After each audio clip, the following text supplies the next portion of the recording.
السلام علیکم ناظرین پچھلے پروگرام میں ہم نے آپ کو یہ بتایا تھا کہ ایل سی کیا ہوتی ہے، ایل سی کتنے طرح کی ہوتی ہے۔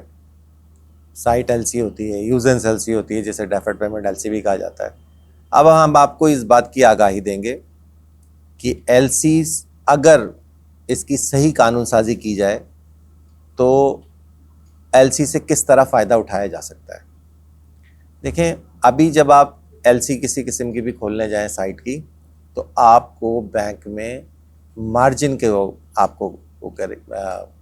ریکویسٹ کرے گا کہ آپ نے اس پہ اسٹیٹ بینک کی ریسٹرکشن ہے کہ اس پہ 30% مارجن ہے، اس پہ 40% مارجن ہے، اس پہ 50% مارجن کی ریسٹرکشن ہے۔ یوزنس ایل سی کے لیے، جسے ڈیفرڈ پیمنٹ ایل سی کہہ سکتے ہیں، جس میں پیمنٹ 120 دن 180 دن میکسیمم تک جاتی ہے، تو اس کے بارے میں وہ آپ کو سیکیورٹی کال کرے گا کہ آپ کوئی کولیٹرل سیکیورٹی دیجئے، پھر آپ کی لمٹ بنے گی، پھر آپ کی لمٹ جو ہے وہ اپروو ہوگی، پھر آپ ایل سی کھول سکتے ہیں۔ اس مرحلے میں آپ جو اپنا کاروبار ہے وہ اپنا کاروبار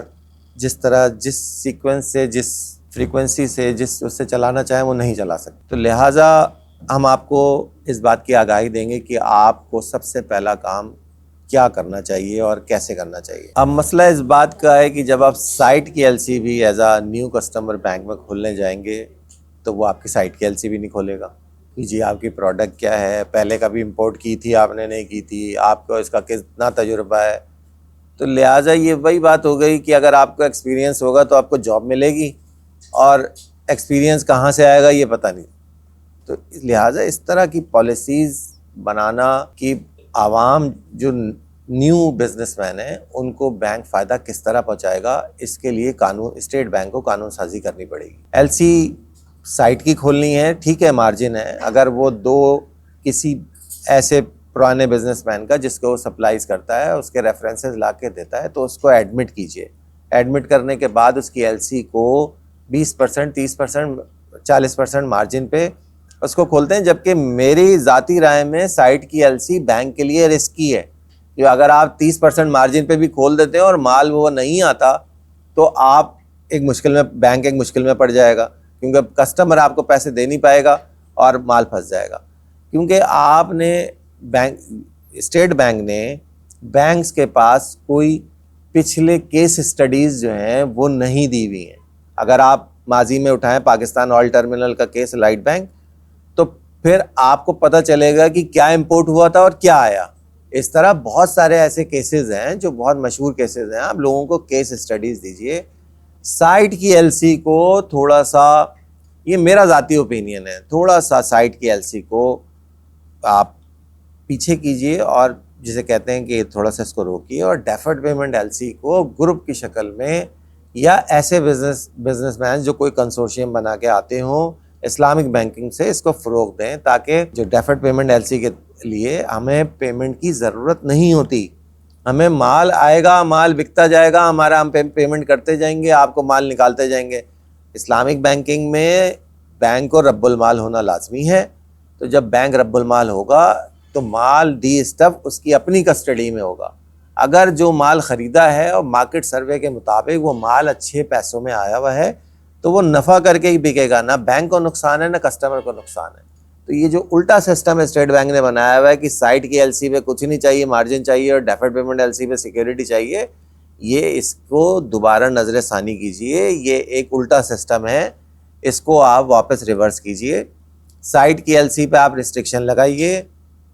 کہ سائٹ کی ایل سی پہ مال راستے میں ہوتا ہے، آپ کو پتہ ہی نہیں ہے کہ وہ مال کیا آئے گا۔ ڈیفرڈ پیمنٹ ایل سی میں آپ کو پتہ ہے اس کی مال کون سا آئے گا، کیسے ڈی اسٹفنگ ہوگی، اور آپ اس کا کلیم بھی کر سکتے ہیں۔ فرض کیجئے ایک ایل سی کھلی ہے، مال بینک کی کسٹڈی میں آ گیا، بینک رب المال ہے، بینک نے اپنے ویئر ہاؤس پہ اس مال کو ڈی اسٹف کر لیا اور وہ مال ویسا نہیں آیا، تو آپ کہہ سکتے ہیں کہ جو ہے وہ یہ مال جو ہے وہ آپ اس کو کلیم کر سکتے ہیں۔ آپ اس کو ڈسکرپنسی لاج کر کے آپ اس کو کہہ سکتے ہیں کہ یہ مال جو ہے وہ غلط آیا ہے، یا آپ جو بھی آپ اس کو کیونکہ پیمنٹ ابھی آپ نے دینی ہے، اس وجہ سے آپ اس کی ڈسکرپنسی لاج کر سکتے ہیں۔ تو سائٹ کی ایل سی کو تھوڑا سا ریسٹرکٹ کیجئے، ڈیفرڈ پیمنٹ ایل سی کو ایس ایم ای سیکٹر میں انٹروڈیوس کیجئے، خصوصی طور پہ اسلامک بینکنگ میں۔ تو اس سے SMEs banking, SMEs business man, اور جو لوور کیٹیگری کے جو مائکرو بزنس مین ہیں، جو چھوٹے لیول پہ ہیں، جن کو فرض کر لیں کہ پورا کنٹینر کا مال نہیں چاہیے, ایک LCL کارگو چاہیے, تو LCL کارگو یا کوئی چھوٹی سی اماؤنٹ یا کوئی چند بوریوں کا مال چاہیے, تو ان کے لیے بھی اس فیسلٹی کو انٹروڈیوس کریں. ابھی میں آپ کو یہ گارنٹی سے کہہ سکتا ہوں کہ کسی آدمی کو 10 بوری 20 بوری کا مال چائنا سے چاہیے ہو تو کوئی بینک اکوموڈیٹ نہیں کرے گا اس کو. کیوں نہیں کرے گا؟ کہ جی وہ اسٹیٹ بینک کی پالیسی ہے, وہ آپ کو جو ہے پورا اس کا سسٹم انٹروڈیوس کرنا پڑے گا, تو آپ نے جو ہے اس کے سیکیورٹی لے کے آئی ہے. 20 بوری کے لیے اپنے گھر کو مارگیج کرا کے اور کر کے اور کیا نام ہے چائنا سے مال امپورٹ کرنا, یہ ایک یعنی سینس لیس آپ کہہ لیں کہ جسے ٹھیک ہے بینک کا اسٹیک انوالو ہے, سیکیورٹی لازمی ہوتی ہے, لیکن اگر ہم مال کوئی سیکیورٹی بنا لیں تو یہ ایک اچھا عمل ہو سکتا ہے. اگر اس کو LC یا جیسے آپ کہہ لیں کہ سائٹ یا DA کی LC پہ تھوڑی سی اس کی پالیسی کو نظر ثانی کیا جائے تو اس سے بہت سے لوگوں کو فائدہ پہنچ سکتا ہے. مزید معلومات, مزید پروگرام ہم اس LC LG پہ پروگرام کرتے رہیں گے اور آپ کو اس کی ایف اینڈ برڈ ساری اس سے آگاہی دیتے رہیں گے, تاکہ آپ بلکہ اگلے پروگرام میں ہم آپ کو سرکولرز بھی بتائیں گے, تاکہ آپ بینک میں برانچ میں جب جائیں تو سرکولر کو کوٹ کریں کہ آپ اس سرکولر کے تحت ہمارا یہ کام کیجیے. لہٰذا جب تک کے لیے ہمیں اجازت دیجیے. اللہ حافظ.